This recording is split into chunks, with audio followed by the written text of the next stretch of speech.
JD. Ang kwentong ito ay hango sa totoong buhay. Mula ito sa isa nating kabayan na itago na lamang natin sa pangalang Aaron. Taong 1984. Samar. Naguguluhan si Aaron kapag bibili ng lupa si Lolo Manico. Normal naman ang pagsusuri, pero ang pagtikim ng lupa, hindi para sa binata. Sino ba naman ang nasa tamang pag-iisip na kakainin ang lupa? Sa napapansin, kapag hindi nagustuhan ang lasa ay hindi bibilihin. Sa katunayan, ito ang negosyo ng matanda. Bibili ng lupa, ipagbibili din paglipas ng panahon sa mas malaking halaga. Ito ang kanilang kinabubuhay magmula pa noon. Sa araw na ito, dumayo sa probinsya ang maglolo para sa kasunduan sa isang negosyante. Pagdating sa ektaryang lupain, dumakot kagad ng lupa si Lolo Manico. Tinikman. Tumango ito at habang ngumunguya, pasimpleng nagpagpag. Bumaling sa may-ari sabay sabi na bibili ng lupa. Matapos maayos ang dokumento, nilibot niya ang lugar. Hindi maalis ang ngiti ng matanda habang tinitignan ang kabuuan ng lupain. Tahimik na pinagbasdan ni Aaron hanggang sa hindi na nakapagpigil. Lo, matanong ko lang po bakit mo ba tinitikman yung lupa? Kapag nagustuhan mo yung lasa, bibilin mo. Kapag hindi, wala rin. Sa lasa ba ang batayan mo, Lolo? Ano ba yan? Mauunawaan mo rin ang lahat ng kilos ko pagdating ng araw. Doon tayo sa dulo. Gusto ko masuri ang bawat sulok ng lupang ito. Tugon ni Lolo Manico kay Aaron. Nagpatuloy sa paglilibot ang maglolo. Habang pinupuri ni Lolo Manico ang lugar, hindi maiwasang mandiri ni Aaron. Walang tigil sa pagtikim na parabang ginawang merienda ang lupa. Hindi nagtagal, napadpad sa pinakadulo kung saan may malaking tipak. Nagmukhang hukay dahil may kalaliman, pero walang kahirap-hirap na bumaba ang matanda. Pasimple pang tumalon. Inutusan siyang sumunod. Humindi si Aaron dahil sa lalim, siguradong mababalian ang buto. Hindi niya rin maunawaan kung paano nakababa ng ganon si Lolo Manico. Ikaw rin, hindi mo makikita ang gandang taglay nito. Alam mo ba nung kabataan ko, hinahangad na mabili ang lupang ito. Dating magsasaka ang yumao kong ama sa kabilang bayan. Dito nakatayo ang kubo na tinutuloyan kaya pamilyar sa akin ang lugar na ito. Dito rin natagpuan ang kayamanan na nagpabago sa buhay ko. Kung hindi dahil doon malamang, hindi na ako aabot sa ganitong edad. Mahaba ang kwento pero pinakinggan ni Aaron ang lahat. Napako ang tingin sa grupo ng kalalakian na nagtatago sa hindi kalayuan. Kagubatan sa baging iyon at sa unahan, kabundukan. Sa pagkakatanda, nagbigay babala ang negosyante na huwag makipag-usap sa kahit na sino, lalo na kung taga-bundok. Walang paliwanag pero ayon dito, para na rin sa kaligtasan. Dali-daling binalaan si Lolo Manico nang mapansing lumalapit ang mga ito. Saktong nakaahon ng matanda. Nasa malapitan na ang grupo. Hindi mamukaan dahil nakabalot ang muka. Kung pagbabatayan ang tindig, masasabing mga tulisan. Pinapakita ang patalim at barel na nakasugbit sa bewang. Habang nakipagkasundo ang isa, nakatingin naman sa paligid ang iilan bilang bantay. Manong, magandang araw. Hindi ko napapahabain ang usapan dahil alam ko na pareho tayong nagmamadali. Ikaw ang bago may-ari ng lupain ito. Gusto ko lang sabihin na ipagbabawal ang pagpunta sa baging ito.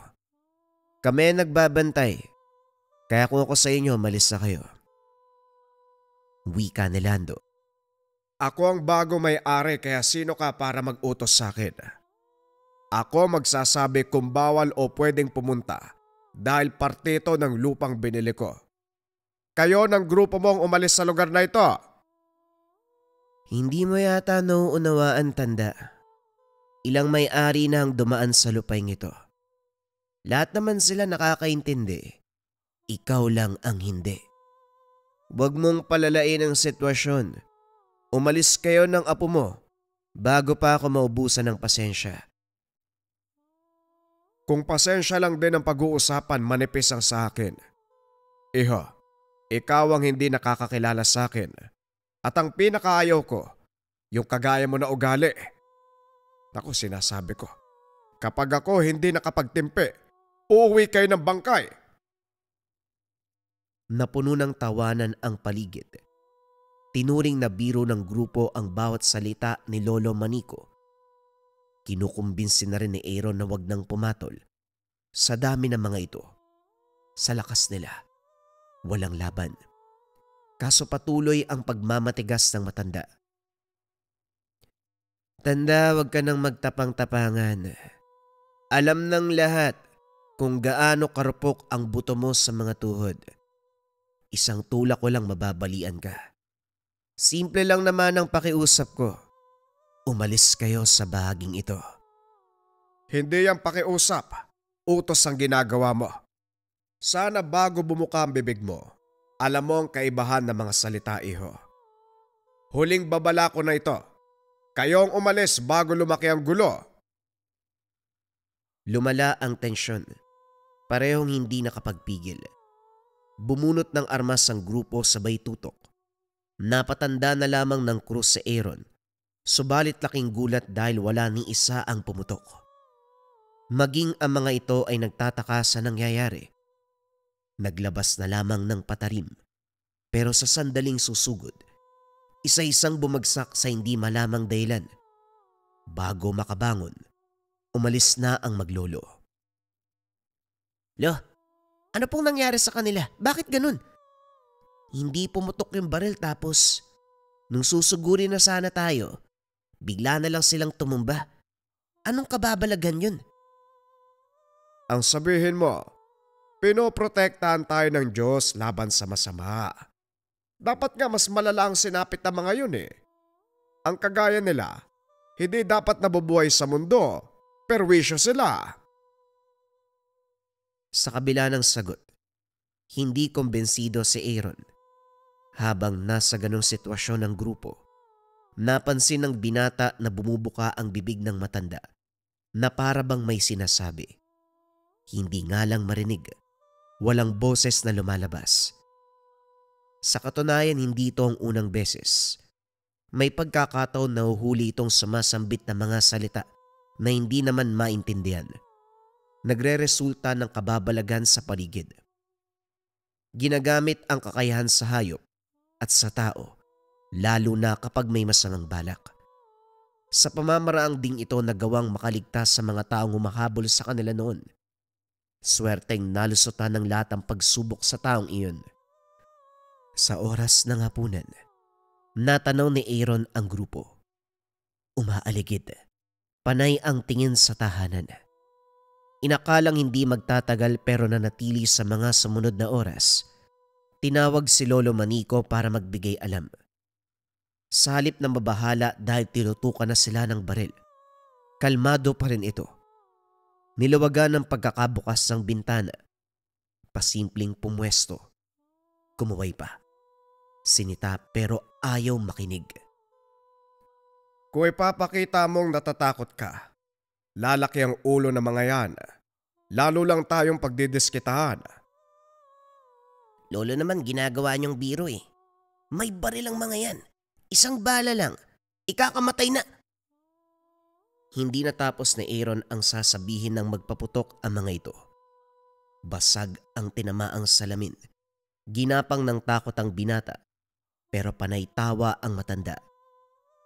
Hinahamon ng grupo na ubusin ang kargang bala. Sunod-sunod ang putukan. Kung saan-saan tumatama. Ipinagpasalamat na lamang ng binata na wala ni isa sa kanila ang tinamaan. Nang wala nang maiputok, lumapit ang grupo para makipagsagutan. Ang lakas talaga ng kapit mo sa swerte, ano? Tignan mo, naubos ang bala namin pero hindi ka man lang tinamaan. Hindi ko tuloy alam kung may sira ba yung armas namin. O sadyang, nagagawa mong utusan ng hangin para kusang luminis ang bala. May karunungan ka ba, tanda? Karunungan? Anong karunungan? Huwag ka na magpatawa. Nagmamaang-maangan ka pa. Ang ginawa mo kanina at ngayon, hindi nalalayong mula sa mataas sa kaalaman. Ano ba talaga ang sadya mo sa lugar na ito? Parang akong dapat magtanong niya na. Ano ang sadya niyo sa lugar para magbanta ng ganito sa bagong nakabili? Pati yung dating may-ari, takot na takot sa inyo. Kung tutusin, pipitsuging mga walang magawa sa buhay yan eh. Puro paninindak ang alam. Malakas lang ang bibig nyo pero wala kayong gawa. Ni hindi nyo nga ako mapatamaan ng bala. Umahaba ang usapan, tanda. Hindi mo sinagot ang tanong ko. Meron ka bang karunungan? Malalim na ang gabi. Magpahinga na tayo. Maawa ka sa matanda. Kailangan ng sapat na pahinga. Magandang gabi sa inyong lahat. Inasar ni Lolo Manico ang binata. Tinalikuran ng grupo na hindi sinagot ang katanungan. Si Aaron na nakaiga sa kabilang papag, hindi maalis ang tingin sa matanda. Maimbing ang tulog, samantalang siya hindi maalis sa isipan ang tanong ng grupo. Bumabagabag hanggang sa sumapit ang umaga. Natagpuan ang matanda sa bahaging may tipak na lupa. Nasa baba ito. Kagad tinawag ang matanda nang mapansin. Naglakas loob si Aaron dahil may hagdan. Napapadali ang pagbaba. Naguguluhan dahil manghang-manga si Lolo Manico, gayong puro lupa lamang ang nakikita sa loob. Hindi siya nakatagal sa lugar dahil matapang ang amoy. Umahon ang binata at kagad nagsumbong nang makita ang grupo. Nagmamarcha papalapit sa lugar. Walang pagdadalawang isip na sinuntok si Aaron sabay dakip. Hindi nakaakyat si Lolo Manico dahil kinuha ang hagdan. Ay tanda, binalaan na kita. Ilang ulit pa pero ang tigas mo eh. Hindi ko na alam kung paano magpapaliwanag sa'yo. Mukhang hindi na ito madadaan sa usapan. Sinaktan niyo ang apo ko. Wala tayong sisihan. Nagulat ang lahat. Walang kahirap-hirap na umakyat si Lolo Manico. Pag-ahon nito, isa-isang tinumba ang grupo hanggang isa na lamang ang natira. Mababakas sa muka ang takot. Bumunot ng baril sabay tutok. Mabilis na bawi ng matanda. Inihagis niya sa malayo. Lando ang pangalan mo, tama. Huling babala ko na ito, iho. Sa susunod na paglapit sa amin, hindi ako magdadalawang isip na patayin ka. Napailing si Aaron habang hinayaang makalis ang grupo. Hinatid lang ito ng tanaw ni Lolo Manico.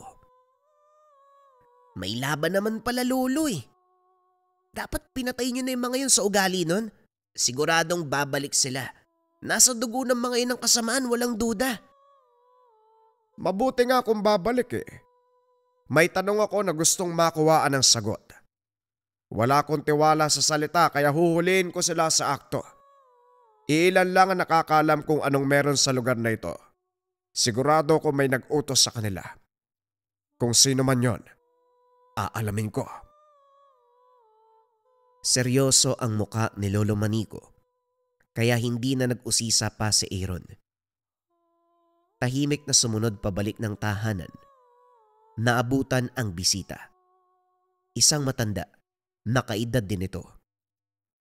Sa pag-uusap naging kuryoso ang binata.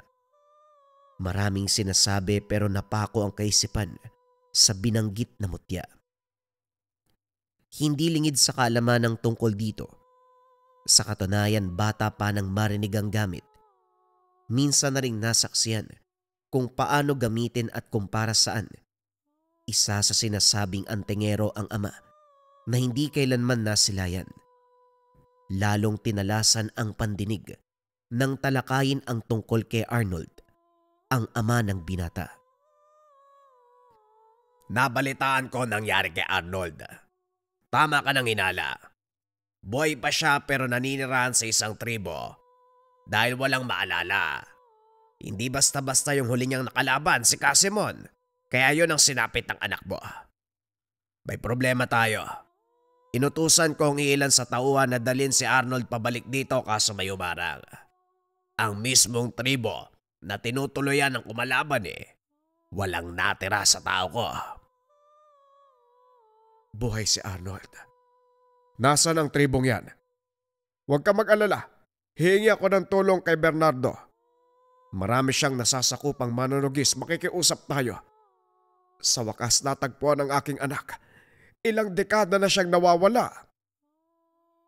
Tungkol pala kay Bernardo, masamang balita. Kamakailan ko lang nalaman. Ilang buwan na siyang patay. Ayon sa mga estudyante niya, questionable ang biglaan nitong pagkamatay. Hindi nga sila naniniwala na dulot ng katandaan o anumang ordinaryong sakit. Ngayon patuloy pang iniimbestigahan kaya duda ako kung matutulungan nila tayo. Walang problema, ako na lang. Sabihin mo sa akin kung nasaan ang tribo. Babawin ko si Arnold. Nako, hindi pwede yan. Marami sila, nag-iisa ka lang. At saka matanda ka naman, Nico. Huwag ka mag-alala. Baka dadayo ko doon. Mag-iimbestiga sa ginawa sa mga tauhan ko. Gagawa ko ng paraan para maisama pabalik si Arnold. Sa narinig, hindi makapaniwala si Aaron sa kwento ni Lolo Manico tungkol sa kanyang ama. Nasawi sa kalagitnaan ng pagtatrabaho. Tinanggap ang kaganapan kaya hindi na nag-usisa. Pagkatapos ng pag-uusap ni Lolo Manico at Mang Sebastian, sinamantala ang pagkakataon para magtanong. Hindi pinagkait ni Lolo Manico ang katotohanan. Tulalang nakikinig si Aaron sa bawat salaysay. Sa katunayan, isang antingero ang ama. Dumadayo sa iba't ibang lugar para manugis ng aswang at iba pang elemento. Napadpad sa isang lugar na lupain ng Luzon. Pagkatapos nun ay wala ng balita. Ilang buwan nang nakalipas, nakabalik ang kasamang manunugis. Pero ayon dito, nasawi sa engkwentro. Hindi rin nagtagal ang kasama. Binawian ng buhay makalipas ang ilang araw. Kahit si Lolo Manico, naniwala na matagal nang namayapa ang anak. Nang marinig ang lahat, si Arnold mismo ang nagikayat na hanapin ang ama. Kasama sa plano si Mang Sebastian. Sa ngayon, sa mga kaibigan ni Lolo Manico, ito ang may nasasakupan. Sila ang inaasahang lulusob sa tribo. Kasalukuyang pinaghahanda.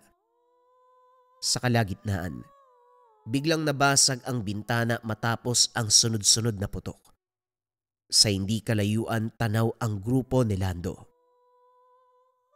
Teka, kilala ko ang binatang yan Hindi ako pwedeng magkamali. Anak yan Katonyo. Yung antingero na pumaslang sa angkan ng bangkilan. Sa pagkakatanda ko, mabait na bata yan Pero bakit parang basagulero na ngayon? May problema ba sa kanila, Manico?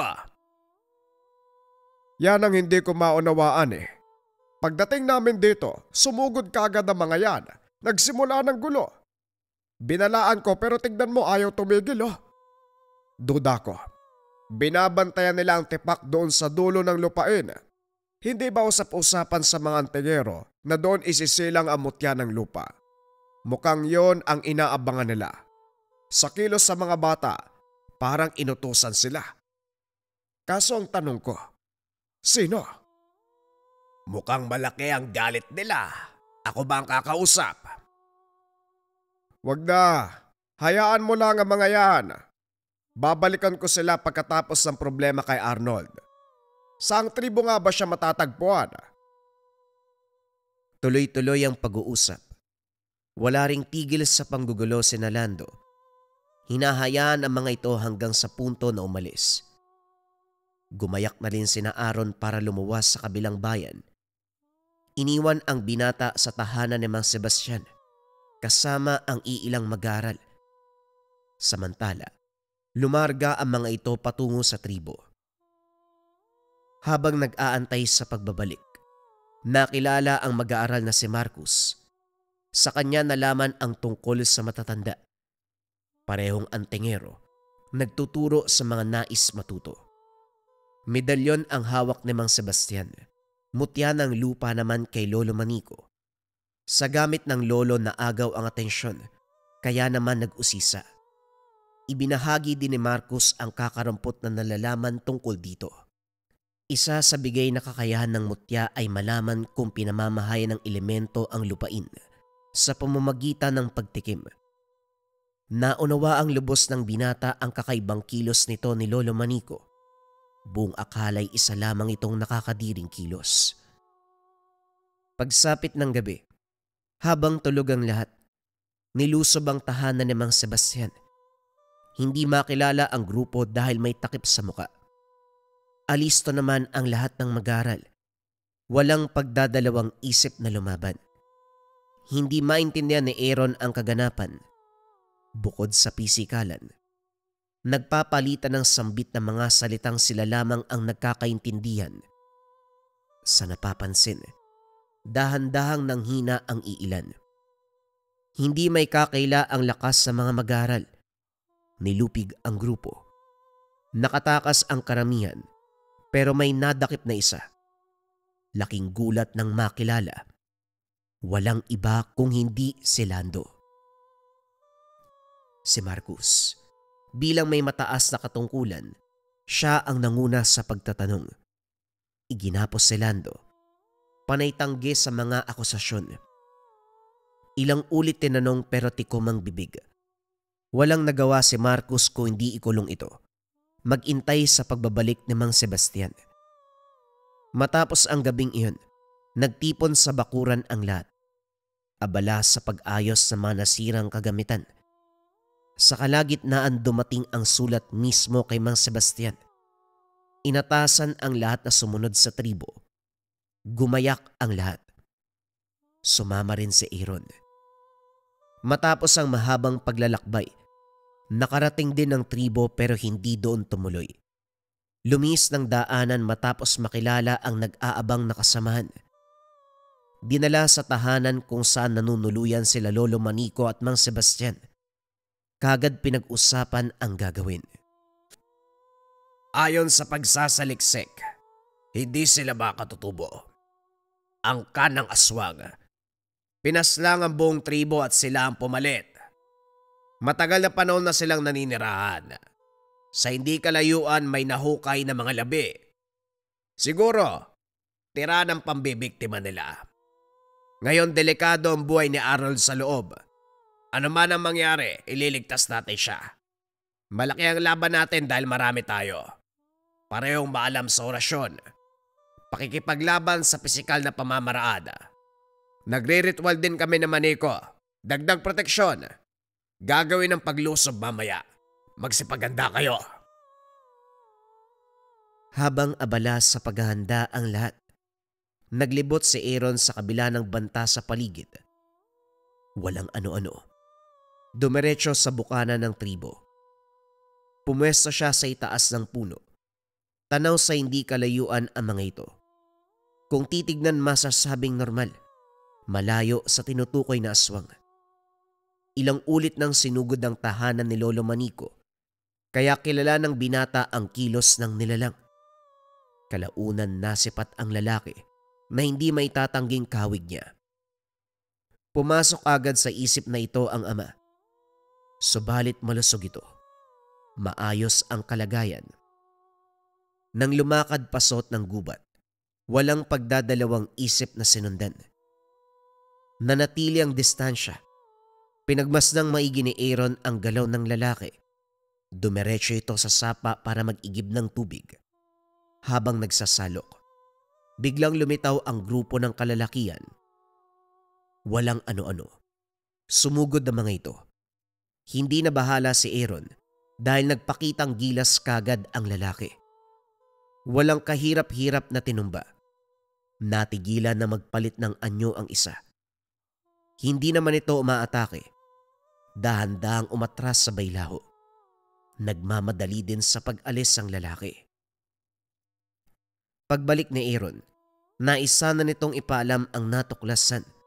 Kaso hindi nagkaroon ng pagkakataon dahil lumakad na ang lahat palusob ng tribo. Naiwan ng binata kasama ang may-ari ng bahay. Manong, mali po yata ang pagkakaintindi ni Mang Sebastian sa tribo. Pumuslit ako doon eh. Parang hindi naman sila masama. Nagtungo ng ilog ang isa kaya sinundan ko. Ilang sandali pa may dumating na grupo ng aswang. Hindi kaya nagpalit ng impormasyon. Yung grupo ang aswang, hindi ang tribo. Baling ni Aaron sa may-ari ng bahay na si Mang Orlando. Gusto sanang makausap ng binata para malinawan, pero tinigil ang pagdaldal nang mapansin ang reaksyon nito na para bang nahuli sa akto. Nabaling ang atensyon, pinagmasdang maigi ang kilos ng matanda. Nagpaalam ito na magtutungo sa kabilang bahay para maghatid ng pagkain sa kaanak. Nagbitbit naman ng putahe pero halata sa kilos na may tinatago. Palihim na sinundan. Dito nagkaalaman, kausap ng matanda ang isa pang matanda na sa tingin ni Aaron ay aswang. Kulang man sa kaalaman para kilalanin ng husto. Malakas ang kutob na hindi tama ang presensya nito. Nakumpirma nang marinig ang usapan. Hindi ko alam na meron palang apo si Manico na masyadong mapag-usisa. Natuklasan niya ang katotohanan. Alam niya rin ang tungkol sa grupo. Sina Sebastian at Manico naman nagpunta sa tribo. Sa pagkakaalam nila kalaban ng mga tao roon. Nagawa kong bilugin ang ulo nila pero sa binatang yon magkakaproblema tayo, Katonyo. Wika ni Mang Orlando. Naiwan sa bahay ang binata, tama. Para walang problema, ligpitin mo kagad. Ayusin mo lang, Orlando, kung ayaw mong tayo magkaproblema. Wika ni Katonyo. Mahahalata sa tono at galaw ang pagbabanta. Nagmamadali sa pagbalik ng tahanan si Aaron. Imbis na matakot, hinarap niya ang matanda. Diretsa ng impormasyon. Pero pinanghawakan ni Mang Orlando ang katapatan niya kay Katonyo. Walang atubili. Sinugod ang binata. Inatake ng saksak pero sa kabutiang palad dumating si Marcus. Sa huli, ito ang nasawi sa pakikipaglaban. Maya-maya pa dumating sila Lolo Manico na pag-usapan ang pagyayari. Sinalaysay ni Aaron ang lahat. Hindi makapaniwala sa naganap na pagtatraidor. Matagal na panahon nang kilala si Mang Orlando, pero sa huli pinili silang kalabanin. Binanggit din ang tungkol sa tribo. Kumpirmadong hindi aswang ang nakatira. Simpleng mamamayan lamang. Hindi lang nabutan ni Arnold dahil bumaba ng bundok para sa malagang sadya sa bayan. Inasahang babalik ito bukas. Nang si Lolo Manico at Mang Sebastian na lamang ang naiwan, naglakas loob si Aaron na kausapin ang mga ito. May hindi pa binanggit. Lo, hindi po ba kilala niyo si Katonyo? Narinig ko sa inyo na ilang beses siya po ang kausap ni Mang Orlando. Tinawag na Katonyo. Hindi lang ako sigurado kung ito ba yung taong kilala niyo o nagkataon lang nakapangalan. Matagal nang namayapa ang dati naming kaibigan. Nasawi sa engkwentro laban sa mga aswang. Baka kapangalan lang. Sandali. Si Arnold nga na inakala nating patay na. Nabalita ang buhay.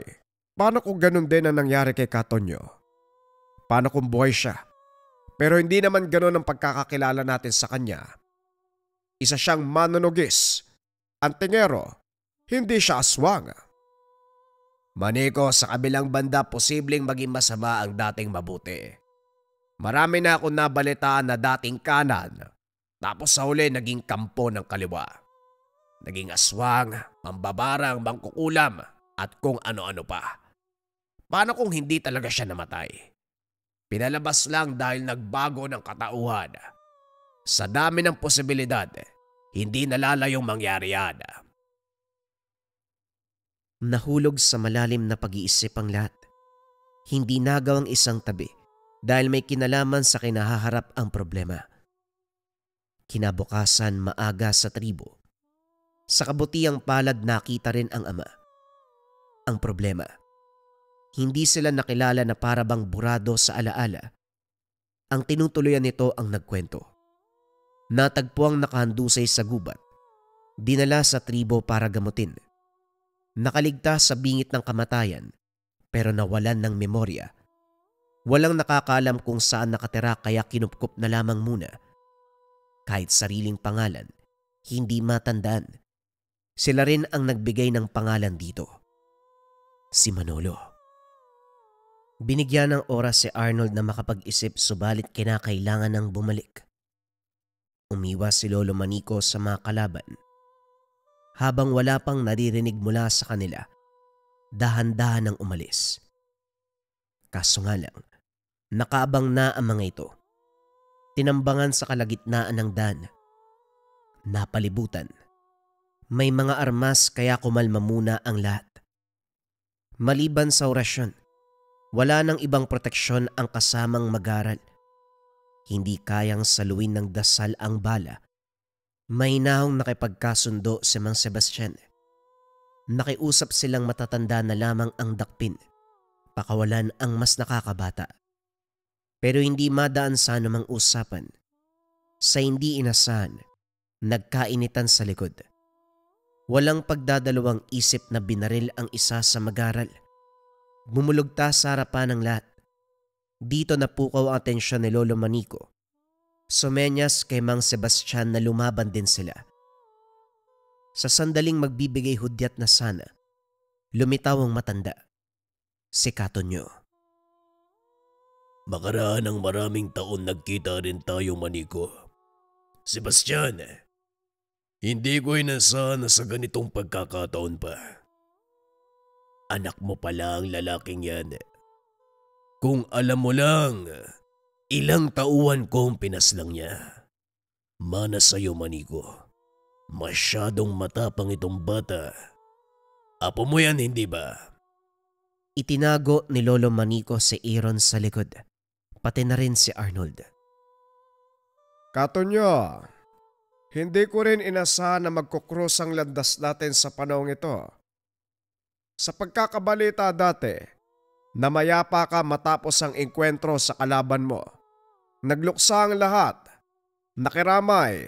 Nakilibing. Ginawang ka pa ng puntod kahit hindi natagpuan ang katawan. Kaya pala walang bangkay dahil buhay ka pa. Pero anong nangyari? Bakit ibang tao ka na ngayon? Nasaan ang Katonyo na hinahangaan ng mga antingero at manunugis? Yung Katonyo na magiting. Walang kinakatakutan. Mapaaswang o elemento na nagawang puksain. Nasaan ang taong iyon? Malamang wala na. Ibang Katonyo ang nakikita mo ngayon kaya huwag kang magdrama. Mabilis ang takbo ng kaganapan. Kahapon panig ka ng kanan. Bukas pwede kang maging kaliwa kagaya ko. Hindi na kami magtatanong kung paano ka napunta sa ganyang sitwasyon. Ang sa amin ngayon, padaanin mo kami dahil malayo pang lalakbay namin. May utang ka na rin, Katonyo. Pinatay mo ang isa sa mag-aaral ko. Sebastian, hanggang ngayon nangangarap ka pa rin. Itigil mo na ang kaibangang yan. May mga estudyante ka. Sa tagal bilang maestro ni isang beses hindi ko narinig na may naging tanyag na manunugi sa ilalim ng pagtuturo mo. Hindi ba sinabi ko na noon? Hindi ka kwalipikado. Bubuinsultuin si maestro! Wala kang karapatan! Dali-daling humakbang sa harapan ni Marco si Mang Sebastian nang magsalita ito. Sinenyasan ang binata na wag nang mangyalam. Tignan mo nga naman. Mas marunong ka pang sumagot kaysa umusal ng orasyon. Sinabi ko sa iyo, Sebastian, walang magandang dulot ang pagtuturo mo. Humahaba na ang usapan. Ano ba talaga ang sadya mo sa amin? Bakit hinarang mo kami sa kalagitnaan ng daan? Walang salita si Katonyo. Pasimple itong naglakad palayo. Iniwang naguguluhan ang lahat. Hindi nagtagal. Kusang kumilos ang mga tauhan nito. Kanya-kanyang pihit ng gatilyo.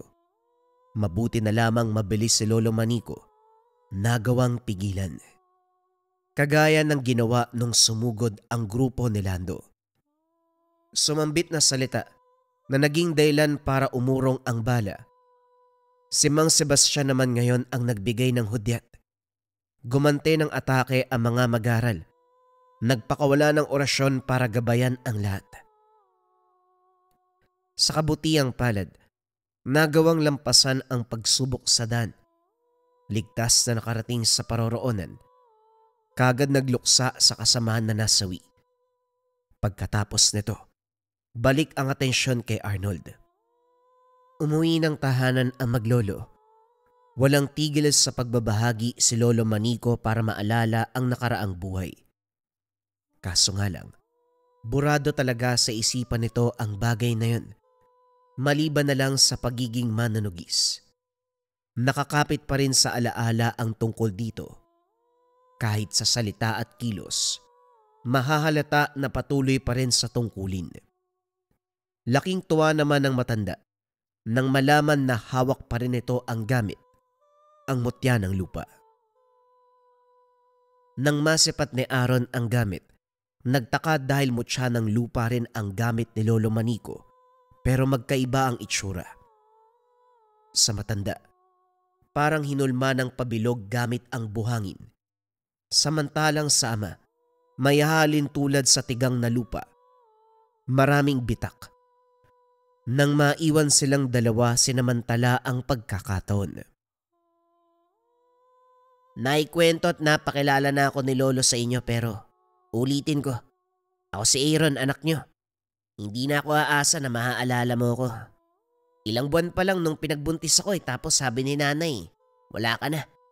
Tapos nung pinanganak ako, binawian siya ng buhay. Halos mahabang panahon na nakalipas eh. Si Lolo nga hindi mo maalala eh. Ako pa kaya na hindi mo nasilayan bago ko mawala. Hindi ko matandaan pero ilang ulit ako na naginip na may kinakargang bata. Kamukha mo. Ikaw nga siguro yun. Pasensya na ako hindi kita matandaan ha. Huwag ka mag-alala. Susubukan ko. Tumango si Aaron. Ngumiti na lamang dahil hindi alam ang isasagot. Hindi pa rin makapaniwala na nakasamang muli ang ama na ang buong akala'y matagal nang namayapa. Makikita naman kay Arnold na sinusubukang maalala ang lahat. Panay tanong sa nakaraan. Nakaalalay naman si Lolo Manico sa pagsagot. Isang hapon, naglibot muli sa lupain.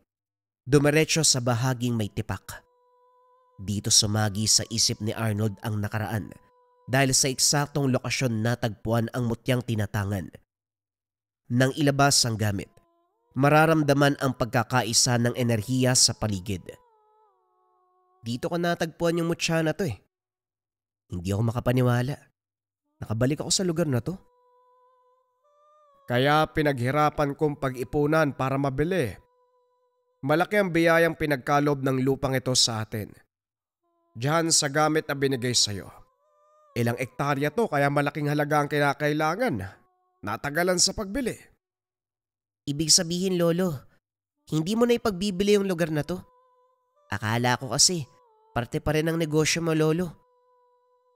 Hindi ang lupang ito, Aaron. Hindi natin gagalawin dahil malaki ang naitulong nito sa atin. Ay nako, hindi talaga nadala ang mga batang to. Dumako ang tingin ng lahat sa unan. Nagmarcha palapit ang grupo ni Lando. Nagtataka si Aaron dahil sa pagkakatanda, hinuli ito ni Marcus. Sa pagkakaalala ko, 2 pa lang kayo. Ngayon 3 na. May darating pa ba, tanda? Sandali, kilala kita. Ikaw yung lalaking umatake sa tribo. Hindi magnanakaw ng gamit, pati na rin buhay. Ilang inosente yung pinaslang nyo ng araw na yon. Kayo na mga kasabwat mong tulisan at aswang. Sinugod ni Arnold ang binata. Nagkarambola ang lahat. Sa kabila ng dami ng grupo ni Lando, nagawa pa ring itumba. Sa puntong ito, walang armas kaya mano-mano ang laban. Walang binatbat sa lakas ni Arnold. Sa pagkakataong ito, dumako ang tingin sa unahan. Nakatayo roon si Katonyo. Malaki ang ngiti. May mga titig na nagbabanta. Naging malinaw ang punto nang walang tigil na panggugulo ng grupo. Ayon kay Lolo Manico, sa kabila ng pagiging antingero at manunugis ni Katonyo, meron pang tinatanga na gamit. Naghahangad pa ito ng karagdagan. Kasama sa paglalakbay ang paghahanap ng mutya at iba pang gamit na kayang kumalaban sa anumang kababalaghan. Minsan pa'y handang pumaslang ng kapwa antingero, lalo na kapag natipuan ang hawak na gamit. Ilan lamang ang nakakaalam sa ugaling ito ng matanda. Patuloy sa panggugulo ang grupo, pero iilan na lang ang lumulusob. Nagpadala na rin ng tauhan si Mang Sebastian para dagdag sa pagbabantay. Nang hindi makapagpigil si Lolo Manico, harap-harapang kinausap si Katonyo. Kaso lalong lumala ang sitwasyon. Nais itong maangkin ang hawak na mutya ng mag-ama. Ang dalawang mutya ng lupa. Nang masipat ang leeg nito, maraming nakasabit na palawit na kwintas. Hindi ko maintindihan Mula sa pagiging antingero naging aswang ka, tapos nagagawa mong humawak ng mutya. Ilang tao na ba ang napaslang mo para kumuha ng mga gamit? Sa dami ang hirap bilangin.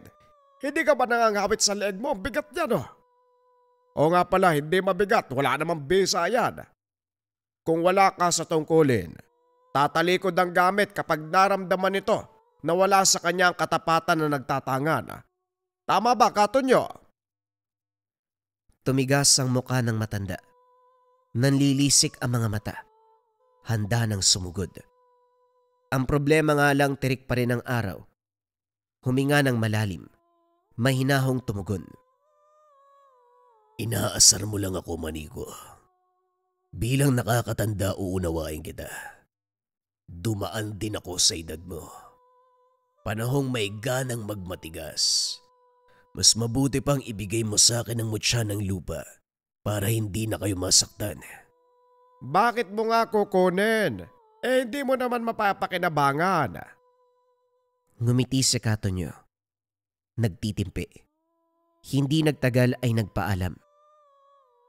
Ngayon ko lang siya mukha ang nakaharap. Ilang ulit ko siyang natanaw doon sa tribo.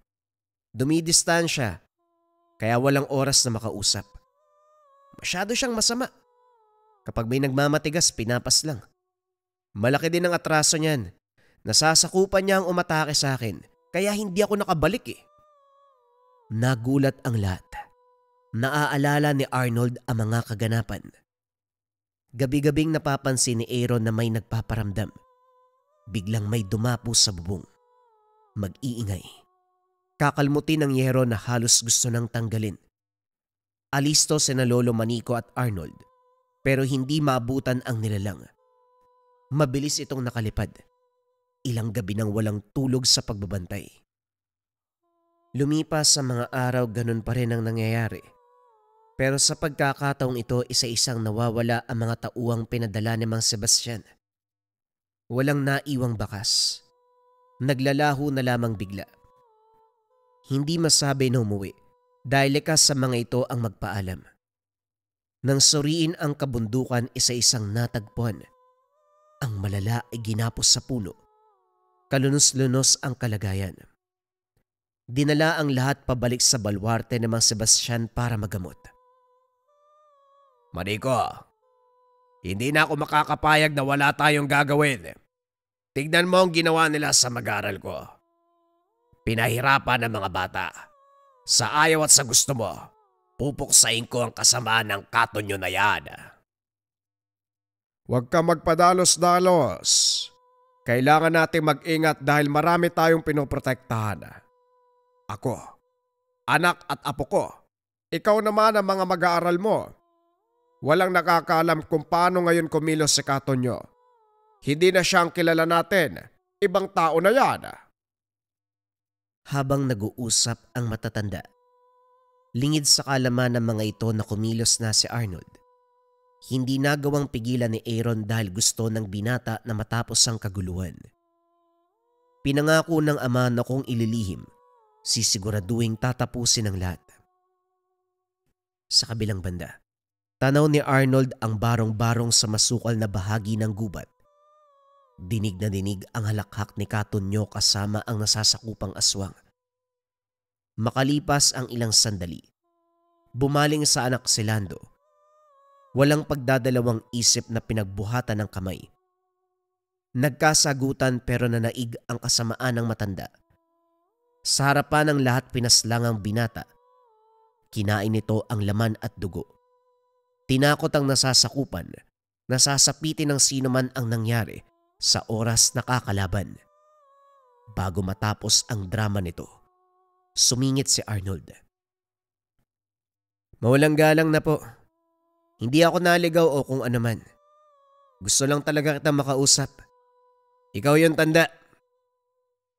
Pasimpleng tinuro ng bitbit na itak si Katonyo. Mabuti naman at nandito ka. Ibaba mong itak. Hindi natin kailangan yan. Maupo ka. Uminom at kumain. Nariyan ang lahat sa lamesa. Sigurado naman nandito ka para makipag-usap ng tama. Nakapag-isip ka na ba?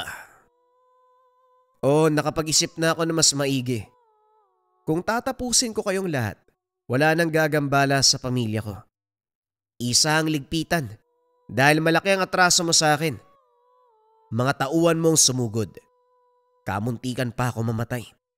Mabuti na lang nalampasan ko. Dahil sa pangyayaring yun, hindi ako nakauwi. Nakalimutan ko ang pamilya ko. Lahat ng yon pagbabayaran mo ngayon. Humagalpak ng tawa ang matanda. Ginawang biro ang salita ni Arnold.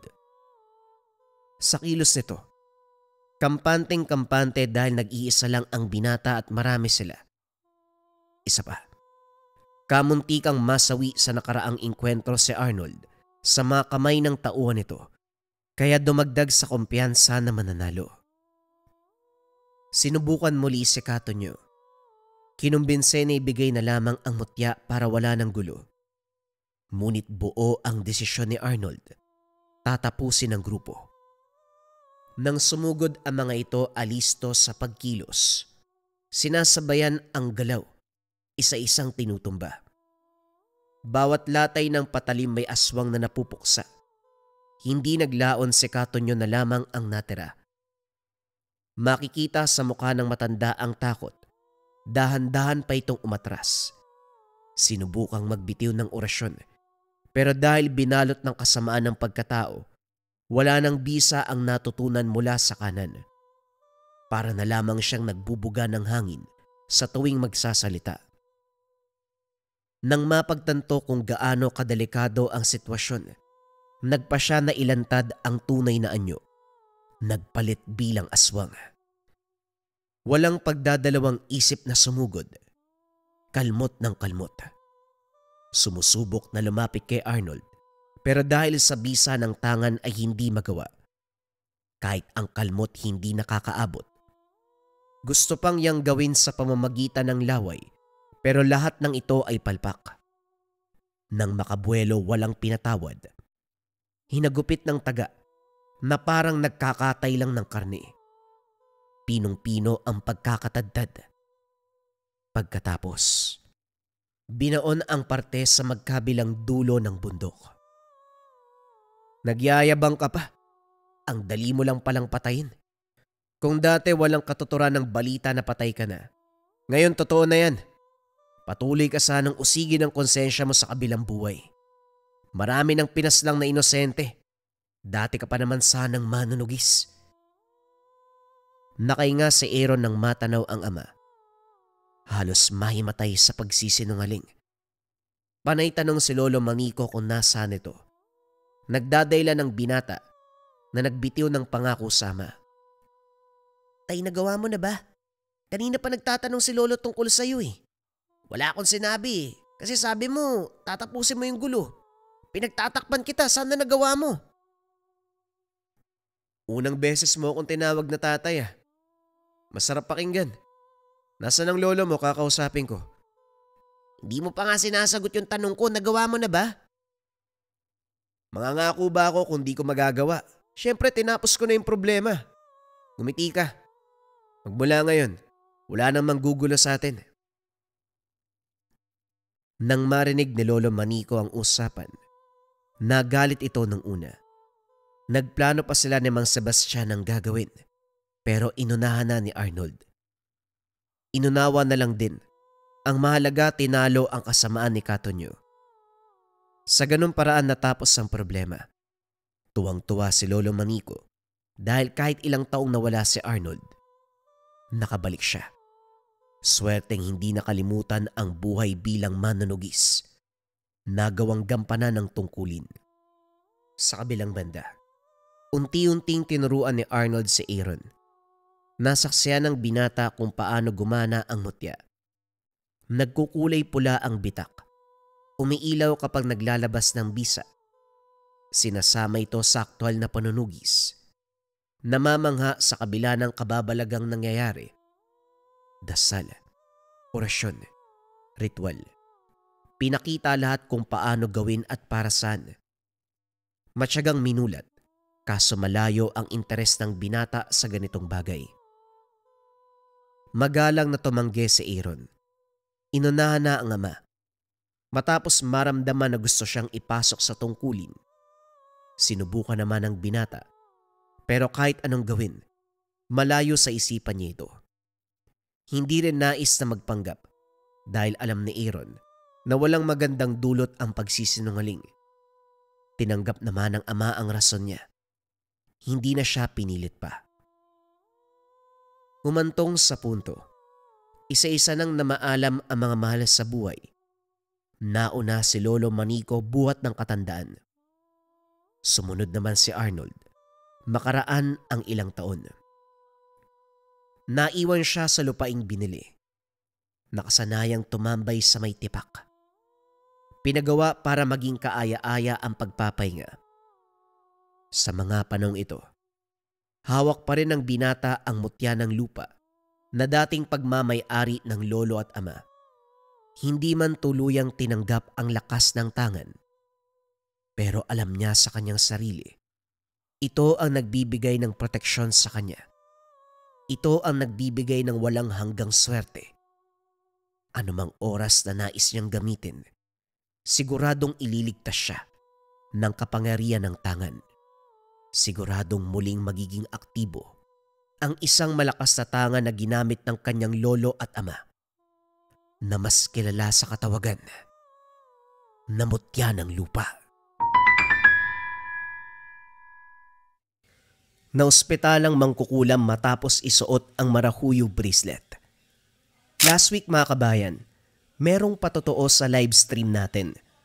Grabe yung kilabot ko pati na rin yung mga nanonood ng live stream nang malaman namin yung patotoo sa marahuyo.